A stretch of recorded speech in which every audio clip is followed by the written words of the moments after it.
Yeah, so I proposed this morning. I'm not sure if it's a good idea now, but too late for that. So this morning, I read an article called The Deadly Truth About a World Built for Men, from stat vests to car crashes. And it opened with an anecdote about broadcaster Sandy Tovzek's experience while studying anthropology in university. Her female professor showed the class a photo of an antler bone with 28 markings on it. And she told her class that it was allegedly man's first attempt at a calendar.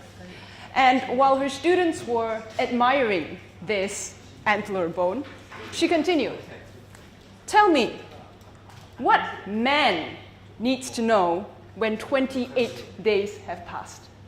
I suspect that this is woman's first attempt at a calendar."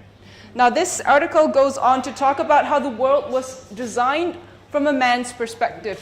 Examples about healthcare, about the design of tools and protective equipment, the gadgets that we use, voice recognition software, and so on.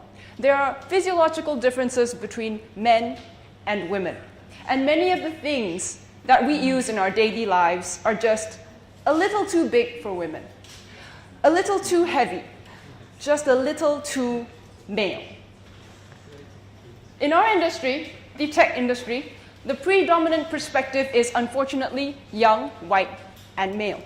Now, there are many historical factors that have contributed to the situation we have now, and it's a situation that needs some course correction. Now, my name is Hui Jing. I'm from Malaysia, and this is me described in emojis.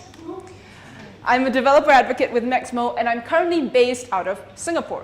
So with such a background, for myself, I grew up speaking Hokkien, English, and Chinese. Southeast Asia is made up of 11 countries, and 10 of them have been colonized by European powers in the past. When I was a kid, I always got the feeling that our society viewed Westerners as better. We watched television shows and movies produced in Hollywood. We listened to English pop music. We played American-made video games. And as I was growing up, I wondered why we knew so much about these Western powers, but they didn't know much about us. Why are we so surprised when a Westerner speaks our language, but we don't have the same admiration for locals who speak English? Now, please note that I have nothing against English. I recognize the benefit of having a so-called global language that facilitates communication amongst the world's people, yes. But when only a small number of perspectives dominate over others, we lose something as well. For example, print technology. When we talk about printing, many people immediately think about Gutenberg and the printing press. But it is less known outside of East Asia that the first movable type emerged from China. It was invented by an ordinary citizen, Bi Sheng, during the Qingli reign during 1041. AD, BC, around there. Now, Korea adopted his idea of movable type printing during the kingdom of Goryeo and brought it to new heights during the kingdom of Joseon, and all this happened before Gutenberg. The stories that are being told matter. Who tells these stories also matter. Movable type worked very well for alphabetic languages with limited sets of alphabets that could be combined to form words, sentences, and paragraphs, but there are plenty of scripts like Arabic and Devanagari where the letter forms are different depending on its position in the word. Or scripts that utilize Han characters like Chinese, Japanese, and Korean, which consist of tens of thousands of different glyphs. Now, we've managed to develop some form of printing with movable type, but in doing so, we compromise the beauty of our native scripts. Now, Ali mentioned this morning that diversity is about variety, the inclusion of different types of people in a group or organization, diversity of thought, perspective, culture, the importance of regional representation, that it is vital speakers represent the diverse range of people working in technology today. So let's examine an example in technology. Voice recognition software. It's become more prevalent in recent years. We have Siri, Alexa, Cortana, and so on. But Rachel Tapman, a linguist, researcher, and National Science Foundation graduate research fellow at the University of Washington found that automatic transcriptions on YouTube were almost 70% more accurate for male speakers than female. When the auto industry started implementing voice commands in vehicles, women had a tougher time utilizing this technology than men.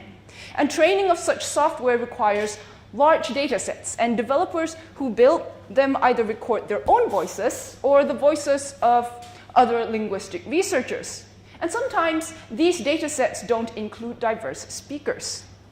Now, Mozilla has a Common Voice initiative to help combat this issue, but this is just one example of many in the tech industry where many products inadvertently end up working well for only a small subset of people, while the rest of us have a compromised experience. The world is full of diverse cultures, and because our cultures are different, we value different things. We cannot wait for organizations and companies like Mozilla to cater their products for us because many of them don't. Often it's not because they want to ignore us, but because they're not consciously aware of us. I recently watched a TED Talk by Nigerian author Chimamanda Adichie on the danger of a single story. Having just a single story of an entire group of people, an entire nation, an entire region is a dangerous thing. By showing a people as one thing and only one thing over and over again, that is what they become. And I say we, as an Asian person who grew up in an Eastern culture, we generally don't really speak up publicly. Public speaking is challenging for everyone, regardless of where they come from. But I think it's especially hard for people from Eastern cultures. Oftentimes, I get the feeling that what I'm doing isn't that great. Who am I to stand in front of all of you and talk about what I do? But then you have this small group of young white men in tech who demand that their voices be heard. They write all kinds of blog posts and articles. They speak publicly and loudly about the work they're doing, about how awesome they are, and so on. And this builds a false impression that this is what the world is like. And it is high time that we start sharing our perspectives, all our different perspectives, because even though it is not something that most of us are naturally conditioned to do, there is value in contributing our perspectives and our stories to the world. Now, I want to ask if there are any web developers in the audience today. You do web. Okay, a couple. That is fine. Back in 2016, there was a Wired article titled, "The average web page is now the size of the original Doom," which is 2.39 megabytes. Internet infrastructure varies widely across the world, but in many developing countries, data infrastructure is lacking and expensive. Even something as benign as forgetting to optimize your website's images can add up a significant portion of a user's income in Niger or Madagascar, for example.